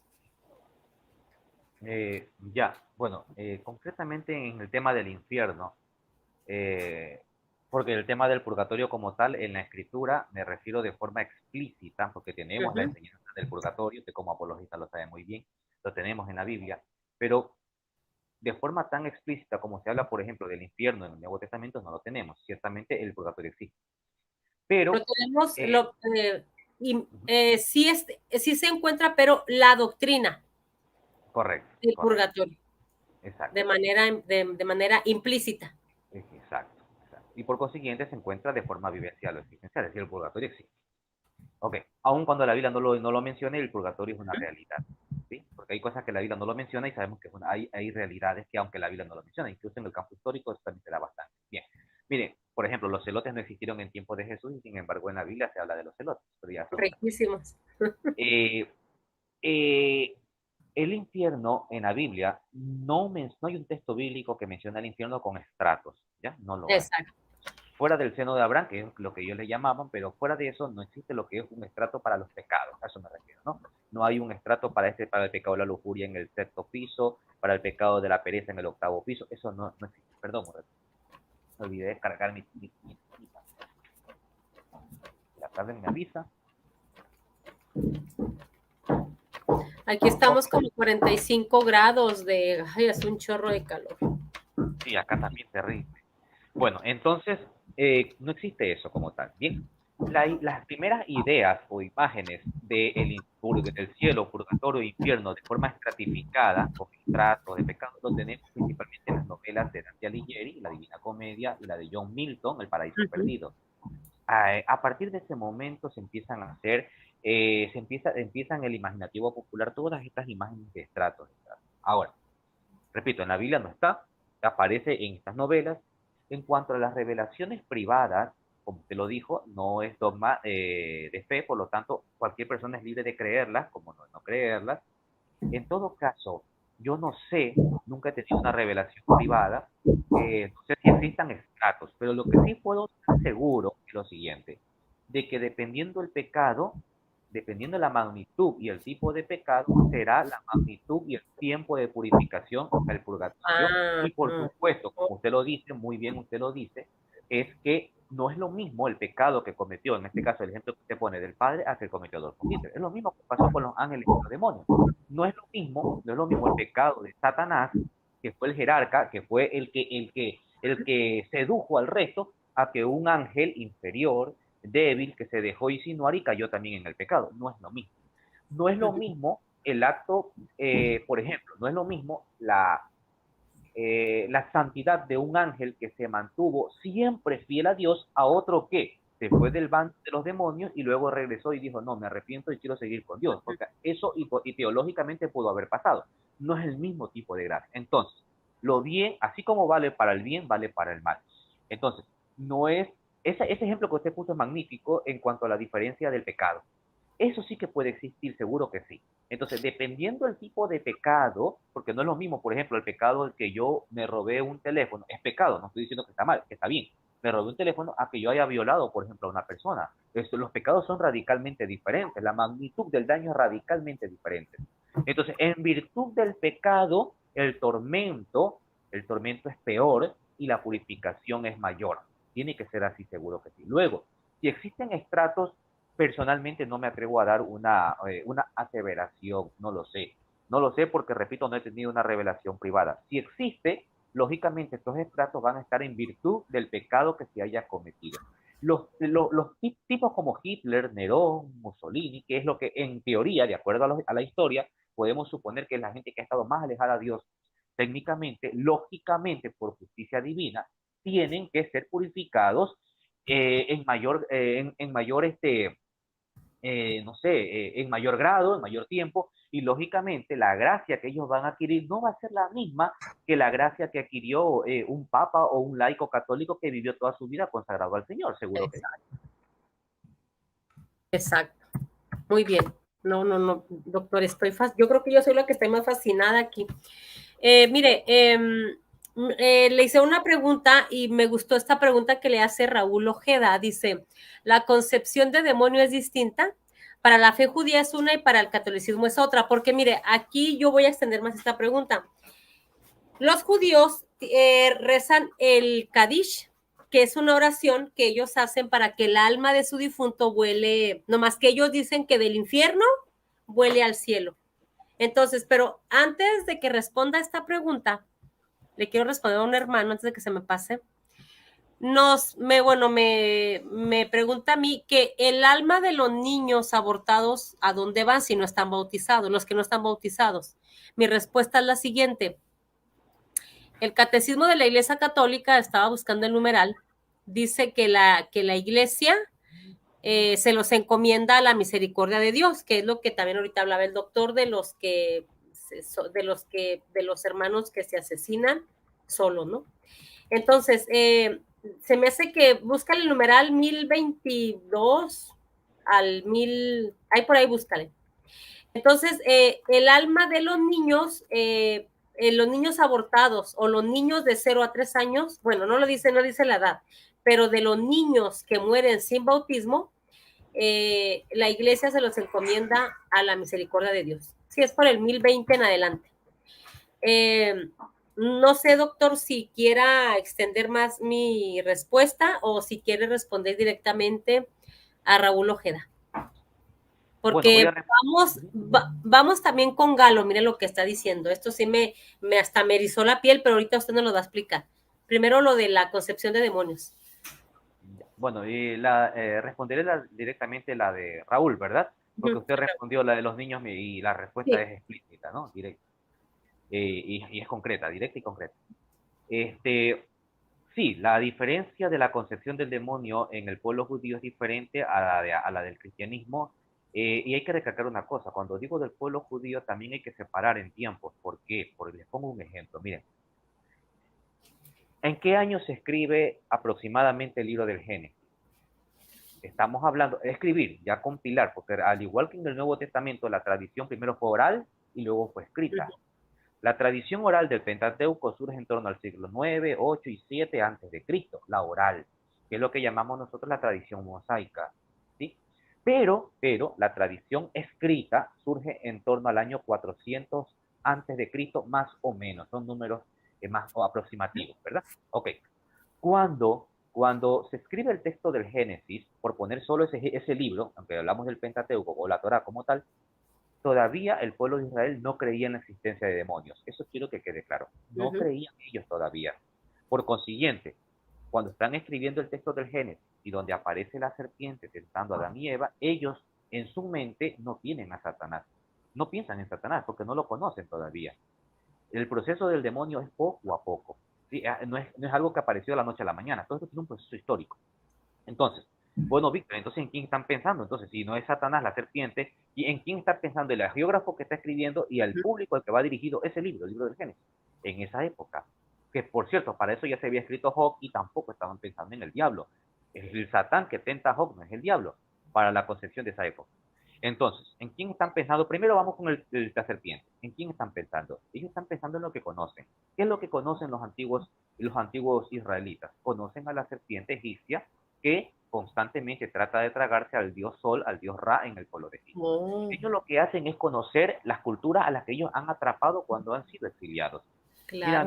mi querida Betty, cuando tú has entrado a una sinagoga judía, o lógicamente judía, no. Cuando tú entras a una sinagoga o una casa de un judío cualquiera, en la puertita de la casa de ellos hay una tablita de madera que se llama la mezuzá.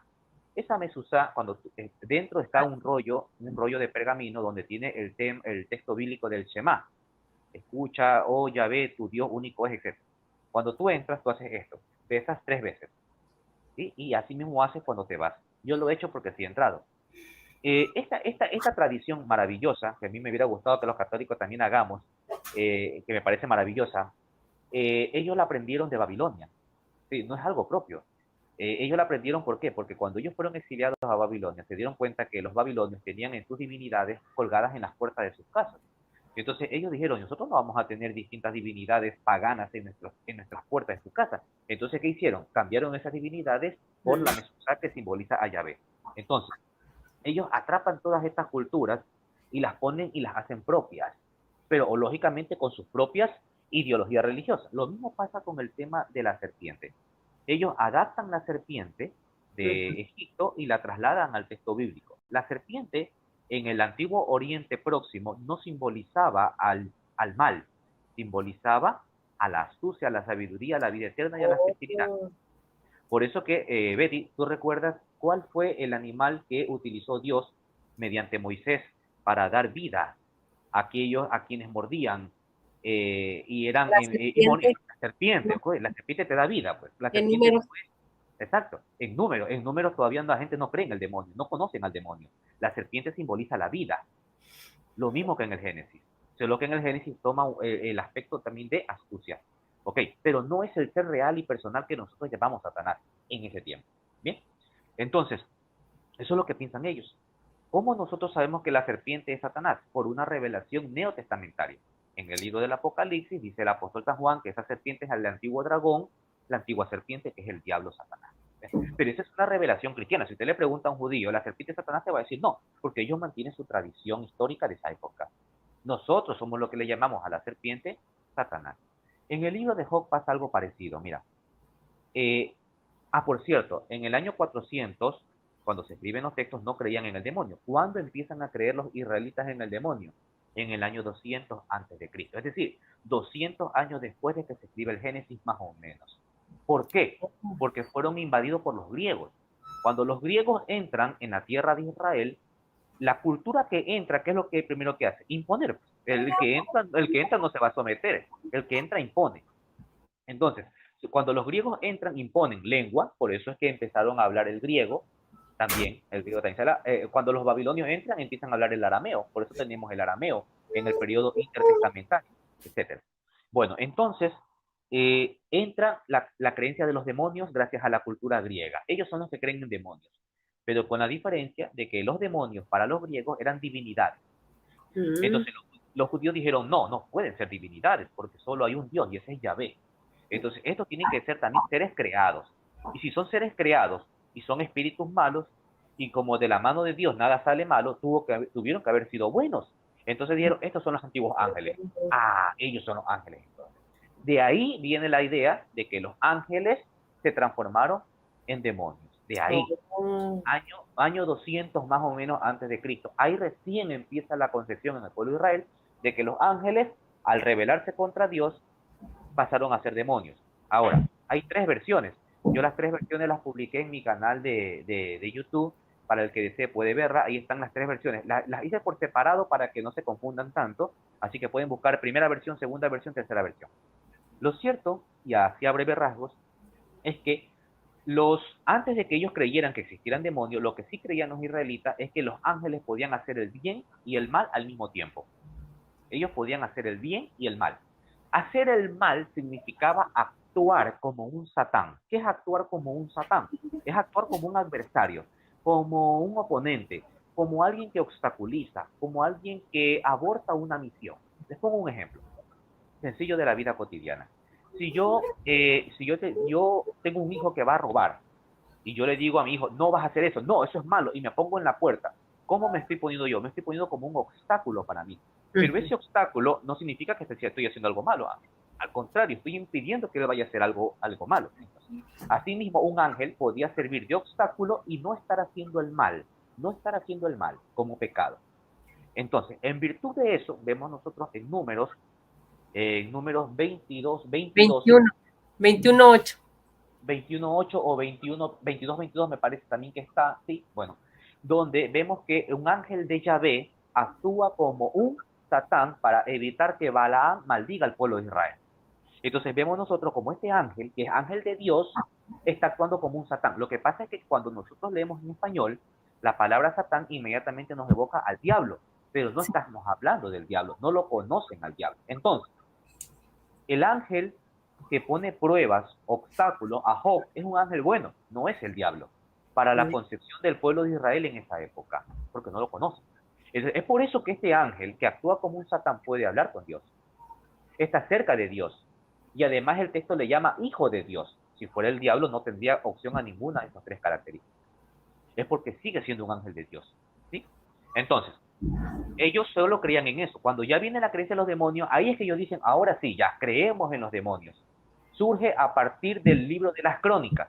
Cuando se escriben los libros de las crónicas, a partir de ese momento y todos los libros posteriores, ya viene la creencia del demonio como tal. Ahora sí del demonio. Entonces, ellos dijeron, ¿cuál fue el pecado que cometieron estos demonios, estos ángeles, para que Dios los alejara, para que Dios los rechazara? Se les ocurrió el primero que pudieron. ¿Cuál fue? Génesis 6, capítulo 1, perdón, Génesis capítulo 6, del versículo 1 en adelante. ¿Y qué dijeron ellos? Que estos ángeles habían tenido relaciones sexuales con las hijas de los hombres. Al tener relaciones sexuales, Dios los castigó, Sí. y como castigo, porque ahí nacieron los Nefilim, y como castigo, Dios envía el diluvio universal. Esta es la primera versión Mm. que los judíos hicieron. Pero ellos no quedaron satisfechos y dijeron, no puede ser así. ¿Por qué? Porque por tradición oral se decía que Satanás había caído en desgracia antes de la creación del hombre. En cambio, aquí la caída se sucede ya cuando el hombre tiene muchísimos años de existencia. Entonces dijeron, esto no puede ser así. Además, el pecado es un pecado que no corresponde a la naturaleza angélica. Es un pecado de sexo y los ángeles no tienen sexo porque no tienen cuerpo. Así que esto no puede ser posible. Por cierto, con esta tradición surgió el libro de Enoch, un libro famosísimo escrito en el año 200 antes de Cristo. Entonces, surgió la segunda versión. Esta versión ustedes la van a escuchar más amplia en mi video. La segunda versión es la que los ángeles dijeron, a ver, Dios nos creó a nosotros como seres espirituales puros, por lo tanto somos superiores. Pero ahora resulta que cuando crea al hombre, que viene del barro, resulta que lo hace a su imagen y semejanza. O sea, que en cuanto a la gracia son superiores a nosotros. Entonces nosotros no vamos a aceptar eso y se rebelan contra Dios. Eso es lo que le llamamos el pecado de la envidia. ¿Sí? Y luego, por último, va a venir la tercera. ¿Por qué no aceptaron esta? Porque dijeron lo siguiente. Por tradición oral se dijo que los hombres cayeron en pecado por culpa del demonio. Pero en cambio acá es al revés. Satanás cae en pecado por culpa del hombre. Y dijeron, esto no puede ser así. Tercera y última versión. En el año 83 antes de Cristo, un 24 de junio, en un Sanedrín que duró más de 8 horas, el presidente del Sanedrín, un fariseo llamado Simón ben Chetach, hijo de Simón ben Josephat, dijo lo siguiente: la caída del demonio surgió por la soberbia, porque quiso ser igual a Dios. ¿Y cuáles son los textos bíblicos que utilizó? Utilizó Ezequiel 28 e Isaías capítulo 12, versículo 14 en adelante. Oh querubín protector, Ezequiel 28. Hice de ti un querubín protector, centellante, que caminaba sobre piedra de fuego, etcétera, etcétera. Y en el otro que dice, oh lucero, hijo de la aurora, cómo has caído de los cielos, etcétera, etcétera. Unió esos dos textos y dijo, aquí está Satanás. Esta es la caída. Quiso ser igual a Dios, era perfecto, era bello, y además es un querubín por jerarquía. Aquí surge todo ese esqueleto que conocemos hasta el día de hoy. La Iglesia Católica acogió las tres enseñanzas, pero de las tres enseñanzas prevaleció la última. Y esa es la que, si usted le pregunta a cualquier católico, le va a decir que esta es la respuesta. La tercera versión, que es lo que llamamos la versión de la soberbia. Ahora, el Nuevo Testamento, ¿qué dice el Nuevo Testamento? El Nuevo Testamento sencillamente cogió la primera versión, no cogió ni la segunda ni la tercera, sorprendentemente. Coge el pecado de la sexualidad, lo dice la epístola de Judas en el versículo 6, porque Judas no tiene capítulo, recuerden 6 en Ujú. adelante, ahí habla que el pecado que cometieron los ángeles fue la fornicación con las hijas de los hombres y que por eso cayeron en desgracia, lo dice el Nuevo Testamento. Y luego lo va a rectificar la segunda epístola de Pedro 4:14 o 2:19, algo así, no recuerdo el texto ahora, pero Pedro en la segunda epístola lo va a ratificar y va a decir que el pecado que cometieron los ángeles fue el pecado de la sexualidad. Así se llevó a cabo el proceso de caída de los ángeles a demonios. Fue todo un proceso, hubieron varias versiones, y usted es libre de coger cualquiera de ellas. El Nuevo Testamento recoge la primera y la Iglesia Católica recoge las tres, pero con mayor énfasis en la tercera. Entonces, es por eso que la concepción del demonio en el pueblo de Israel es muy diferente a la del cristianismo como tal. Yo pienso que a nosotros se nos llegó la revelación completa. Es por eso que nosotros tenemos una demonología mucho más amplia. Ujú. ¿Sí? Para el judío no existe el exorcismo, no existe la posesión diabólica como tal. Para Oh. nosotros sí existe y tenemos pruebas, incluso aunque suena, aunque quizás a uno no le gusta esto que voy a decir, tenemos pruebas científicas, porque desde el momento en que descartamos desde la parte médica cualquier evento psiquiátrico, psicopatológico, y tenemos algo sobrenatural, estamos descartando y estamos comprobando desde el campo científico que existe entonces la posesión demoníaca, porque no hay respuesta desde la parte psiquiátrica. Por ejemplo, un psiquiátrico, por muy psiquiátrico que sea, no le va a hablar en cualquier idioma. Yo sé que alguien me va a decir, bueno, tiene a lo mejor tiene el síndrome del idioma extranjero, pero resulta que esa persona no tuvo un trauma craneoencefálico, nunca estuvo en contacto con esa lengua en su niñez o en algún momento de su vida, y ahora resulta que termina hablando en cualquier lengua, resulta que es una criatura que nunca ha tenido acceso a ninguna lengua extranjera, y resulta que no ha sufrido ningún trauma craneoencefálico, y ahora resulta que puede hablar en cualquier lengua. Y para Ujú. variar, todo el mundo ve en su casa cosas sobrenaturales, para variar. Entonces, eso no te puede hacer ningún psiquiátrico, por muy psiquiátrico que sea. Y entonces el psiquiatra, ¿qué es lo que hace? Ya se queda callado y no puede hacer más nada. Pues lo único que tiene que decir la edad de alta es médica y vaya, y ya está. Y siga tomando sus ansiolíticos, etcétera. Entonces, sí es diferente. Por supuesto que es diferente la concepción del demonio a lo largo de la historia desde el pueblo de Israel, la fe judía y la fe cristiana. Me alargué tantísimo para decir esto al final. No, está muy bien, doctor. Tengo yo nada más dos preguntas y ya con esa nos vamos. Mire qué rápido se nos fue el tiempo. Yo quería estar nada más una hora. Ya vamos 1 hora 17 minutos. Perfecto. Doctor, tengo yo nada más dos preguntas. No sé si las puede un poquito así como medio resumir, pero Perfecto. estamos maravillados, ¿no? La primer pregunta es porque ahorita un hermano o una hermana, no vi quién escribió, que dice que él reza a las 3 de la mañana. Yo he escuchado a sacerdotes, pero en las redes sociales, no le he preguntado a mi sacerdote presencialmente, pero yo he escuchado eh, que dicen que no podemos rezar a esa hora porque no recuerdo a qué padre le preguntaron, padre, ¿puedo yo rezar, puedo yo despertarme a las 3 de la mañana para rezar el rosario? Y la respuesta que da el padre me gustó mucho, le dice el padre, ¿qué haría usted si, si hay balazos a esa hora? Y no le dice la persona, no, pues yo me meto a mi casa y me encierro. Ah, bueno, pues a las 3 de la mañana usted duérmase. ¿Qué anda haciendo a esa hora? Le dijo el padre, ¿no? Porque le dijo el padre, porque es la hora del demonio, o sea, usted rece a las 3 de la tarde porque es la hora de la misericordia. Ya hace muchos años que yo escuché eso, antes de que yo tuviera este canalito. Entonces, no sé qué usted pudiera decirnos de eso, porque este hermano dice que se levanta a esa hora a rezar. Ya, a ver. Bueno, en este caso yo voy a dar un comentario diferente al padre. Yo creo que más bien es muy, muy beneficioso hacerlo hasta ahora, por una sencilla razón. Porque sabemos nosotros que los satanistas siempre hacen las cosas inversas a lo que hace la Iglesia Católica. Si usted va a un ritual satánico, usted va a ver cruces invertidas, la sotana del sacerdote satánico al revés, etc. Ajá.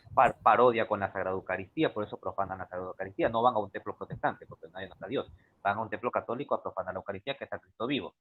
Entonces, los sacerdotes de claustro, las monjas, los que viven en monasterios, se lo puede preguntar, ellos suelen levantarse a rezar a esa hora. ¿Por qué hacen a esa hora ellos el rezo? porque a esa hora, dice la tradición popular, y así también lo dice la experiencia, es cuando el demonio se alborota. El demonio dice, anda suelto, anda con mayor actividad. Entonces, independientemente de que eso sea cierto o no, el solo hecho de levantarse a las 3 de la mañana a rezar por libre voluntad ya es un acto de sacrificio. Se están sacrificándose. Es como que usted estuviera haciendo un ayuno, es como que usted estuviera haciendo una penitencia. Entonces, ¿es agradable eso al ojo de Dios? Pero por supuesto que es agradable, porque usted está haciendo un sacrificio por amor a Dios.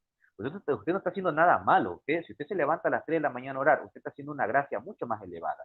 Y por supuesto, eso es más agradable a los ojos de Dios, porque usted está sacrificando su sueño. Usted bien puede dormir de largo, pero usted está haciendo eso se llama sacrificio. Usted está sacrificando su rico sueño para poner a orar a Dios, no solo para pedir, sino para pedir por mis hermanos. Entonces es un enorme sacrificio. ¿Tiene eso valía? Pero indudablemente que tiene valía para el Señor. Eso es indiscutible. Entonces, si lo hace, muchísimo mejor todavía. Además que, como repito, dice la tradición, le dice los comentarios de los sacerdotes exorcistas y la gente que comenta que a las 3 de la mañana suelen levantarse por pesadillas terroríficas, que el demonio, que aquí, que acá. Entonces, mejor si te pones a orar esa hora. Estás en una lucha constante con el demonio y por supuesto que es muchísimo mejor. Yo más bien creo que es lo contrario. O sea, si lo haces, si tienes esa oportunidad de hacerlo, tienes ese deseo de hacerlo, hazlo porque vas a tener muchas gracias. No es fácil, así que el hacerlo verdaderamente es algo sorprendente. Excelente, bueno, pues ahora si me despierto a esa hora, me voy a acordar de usted y aunque sea un Padre Nuestro, voy a rezar por todos. Incluso la Virgen en Fátima les dijo a los pastorcitos que rezaran siempre por los pecadores, ¿no? Entonces, por mis pecados y por los pecados de todos nosotros. Doctor, por aquí vi algo que me llamó la atención, déjeme lo leo. Dice Rodolfo Martínez, hola, mis Ernest, estoy buscando un intérprete de sueños. Me suena medio macabro, dice. Estoy muy preocupado porque soñé el mundo cubierto totalmente en agua. Antes de ahogarme me desperté. ¿Qué le puede usted decir a Rodolfo Martínez? Bueno, cuando a mí me preguntan sobre sueños, salvo que yo sepa que esa persona está pasando por verdaderamente problemas demoníacos, que obviamente ya he llevado tiempo conversando con ellos, yo siempre lo que les digo es que no le presten atención a los sueños. Los sueños, a veces nos obsesionamos y ahí podemos caer en el error. Hay libros de interpretación de sueños, pero esos libros no son hechos por espiritualistas católicos, no son hechos por padres espiritualistas, no quiero confundir la palabra, por padres que llevan una espiritualidad de discernimiento católico. No, no, son hechos por gente vaga, sin oficio, muchos por gente esotérica.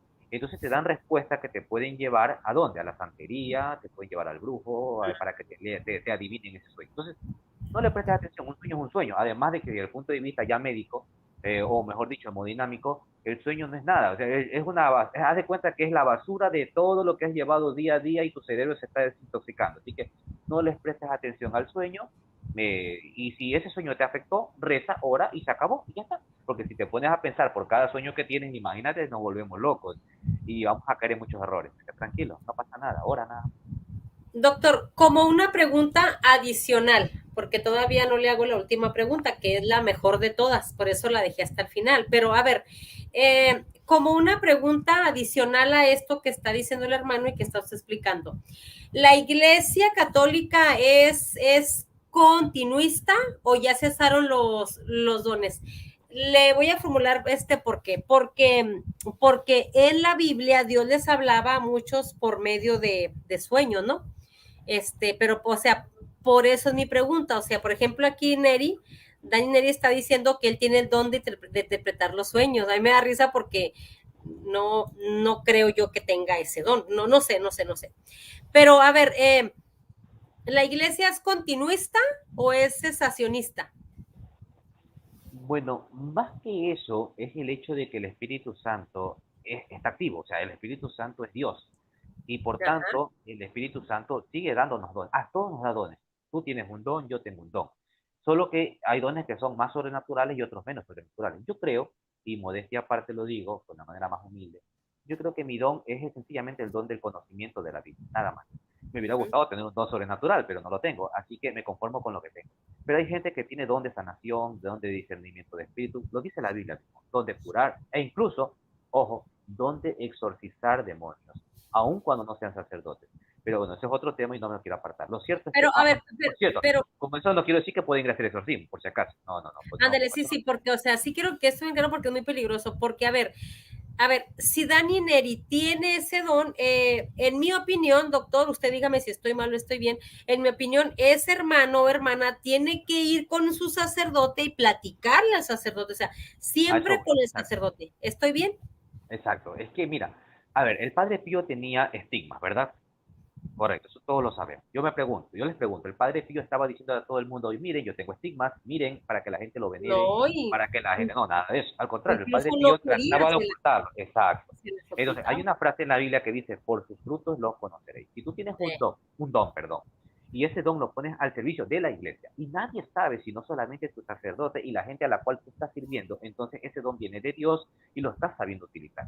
Pero si tú eres una persona que a todo el mundo le dice, mira, yo tengo el don de esto, yo tengo el don del otro, Ah, y me dedico con ese supuesto don a hacer trabajos ujú. y no a la luz del discernimiento de mi iglesia, entonces ya eso para mí no proviene de Dios, sino del otro lado. Porque ciertamente el demonio también sí que puede producir ciertos dones. Entonces, si tú crees que tienes un don, que por supuesto puedes tenerlo, no te estoy cuestionando, ve donde tu sacerdote para que te ayude Ujú. a discernir si es que verdaderamente lo tienes. Y si lo tienes, lógicamente el Padre lo que te va a pedir que es que lo pongas al servicio de la iglesia. Y Claro. él va a saber de qué manera te va a poner a ti al Ujú. servicio de la iglesia. Entonces, ya corresponde a que lo hagas, nada más. O sea, yo no te puedo decir si lo tienes o no lo tienes. Te estoy direccionando, ¿no? Claro. Esta otra pregunta adicional, es que no me quiero ir. Dice Marcelino Lula, al que le mando un abrazo hasta Estados Unidos, dice que ¿por qué a las 3 de la mañana? Mire qué buena pregunta, tan sencilla, tan directa, y se me hizo muy buena pregunta. ¿Por qué a las 3 de la mañana? O sea, ¿qué es lo que pasa a esa hora, doctor? ¿Por qué a las 3 de la mañana? Porque yo lo dije, el demonio hace toda la inversa, toda la inversa. Entonces, si Jesús murió a las 3 de la tarde, como lo dice el contexto histórico, entonces a las 3 de la mañana es una especie de mofa o de burla que hace el demonio para atacar con mayor énfasis en burla a Cristo. Por eso yo les decía, los arañazos suelen ser en forma de tres, burlándose de la Santísima Trinidad. El demonio todo lo hace en son de mofa. Por eso le digo, si ustedes, espero que nunca vayan, lógicamente, pero si han ido a un ritual satánico, se van a dar cuenta cómo todo es una mofa a la Iglesia Católica. Miren que ni siquiera digo una mofa a la Biblia, es una mofa a la Iglesia Católica. Ritual, literalmente es una misa católica, pero todo al revés, con blasfemia hacia la Virgen, o sea, si María no fuera tan importante, el diablo ni siquiera le prestaría atención, pero como es tan importante, resulta que se enfrascan específicamente en ella, en los santos, en la Eucaristía, que es lo principal, porque ellos, disculpen las expresiones duras, vomitan, defecan, tienen orgías sexuales encima de la Eucaristía, eso lo hacen ellos. Por eso que nosotros, los que estamos en la iglesia, tenemos el deber de custodiar la Eucaristía cuando un feligrés católico que Ajá. no conocemos va a la Eucaristía y lo coge en la mano. Yo siempre, al menos en tiempo de pandemia, yo era el último en comulgar. ¿Por qué lo hacía el último? Porque hasta el último que comulgaba me quedaba viendo hasta el último momento en llegar a su asiento y que se lo llegue a la boca. Donde no se lo llevaba, me acercaba donde él y le decía, hermano, tenga la amabilidad, termine de comulgar, porque donde no se lo llevaba, yo no se la daba. ¿Por qué? Porque muchos satanistas infiltrados se meten a la iglesia para robar la Eucaristía y poder hacer sus rituales satánicos en sus ritos, en sus sectas, ¿no? Entonces, por eso 3 de la mañana, porque el demonio hace todo al revés. Cristo muere 3 de la tarde, 3 de la mañana es como mofa a Cristo.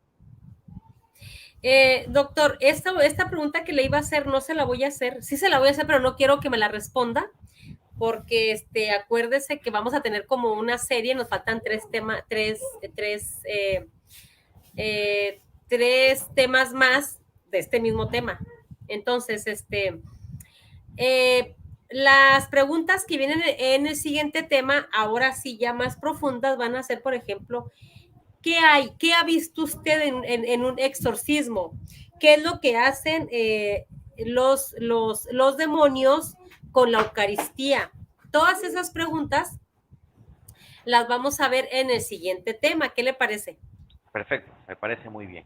Entonces, yo sí quisiera que me respondiera, pero no, mire, como ahorita ya tenemos 1 hora y media, entonces lo vamos a dejar para la siguiente sesión.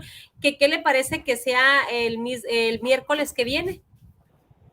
Tengo que revisar, lo que lo vamos a hacer, lo vamos a hacer. Solo tengo que revisar mi calendario porque yo hago guardias en el hospital Entonces, Ah, sí, como usted sabe, nuestras guardias pueden caer cualquier sí, día. sí, Yo otra vez hago una guardia, 2 días libres, una guardia, entonces no sé si el otro jueves, estamos jueves hoy día, ¿verdad? No sé si, no, Oye, no, miércoles, no sé, no, oye, ya ves, está igual que yo, que ya pensaba que era sí. martes, lunes. Exacto. Entonces yo no sé si el otro miércoles tenga libre, tengo que ver y yo le informo. Y si no, lo hacemos en otro día, ya sea un día antes, un día después, pero lo hacemos. ¿No? Usted me avisa para para avisarles a los muchachos que están aquí y ¿Ya? pego Perfecto, la con miniatura anticipación. y que corra todo el día, ¿sale? Pero Perfecto, entonces perfecto. estas preguntas sí nos interesan más, doctor, porque, o sea, que haya un exorcismo, o sea, si los demonios hablan, los demonios que hacen, a usted lo han golpeado, ya la experiencia es más, pero ahorita no nos responda, ¿sale? Perfecto. Bueno, Ok. doctor, Perfecto. pues muchísimas gracias. Mire, nunca se me ha ido el tiempo. Bueno, en los debates se me va el tiempo, ¿verdad?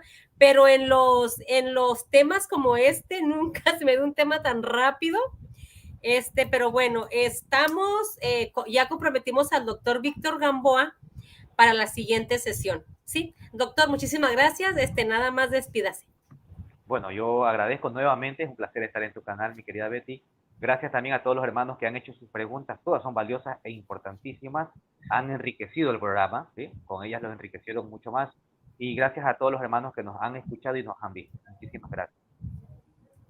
Mire, aquí todos le están agradeciendo. Hermanitos, corran la voz porque para la siguiente, va a ser la semana que entra, pero no sabemos qué día, que el doctor nos diga. Sí, doctor, muchísimas gracias, le mando Perfecto, muchos besos, muchos abrazos desde México hasta, gracias. ¿de dónde es? Desde la ciudad de Guayaquil, Víctor Gamboa Delgado, me pueden buscar en el Facebook. De Guayaquil. Y luego también para Guayaquil, que nos Ecuador. enseñe su material, sus libros, pero antes de irnos, se me olvidó preguntarle cuáles son sus redes sociales. En YouTube estoy con mi nombre, Víctor Gamboa Delgado, y en Facebook estoy como Víctor Gamboa Ágora Exorcistarum. En realidad no es una página, es mi perfil, pero como ya tengo el tope máximo, no puedo agregar, pero sí pueden ver mis publicaciones. Entonces, en Facebook estoy como Víctor Gamboa Ágora Exorcistarum, es en latín, Ágora Exorcistarum, y en YouTube estoy como Víctor Gamboa Delgado. Con mi nombre me encuentran fácil. Déjenme, les pongo aquí a los que están aquí para que se suscriban antes de irnos, hermanitos. Esta es la página, ¿sí, verdad, doctor? Correcto, sí, correcto. Bueno, esa es, aquí lo tenemos, ¿sí? Miren, yo no me he suscrito, ahí está, ahí está, ahí está. Entonces, ahí está, miren, aquí tiene todos, tercera y última versión sobre la caída, segunda versión caída de Los Ángeles. Uy, no, sí está.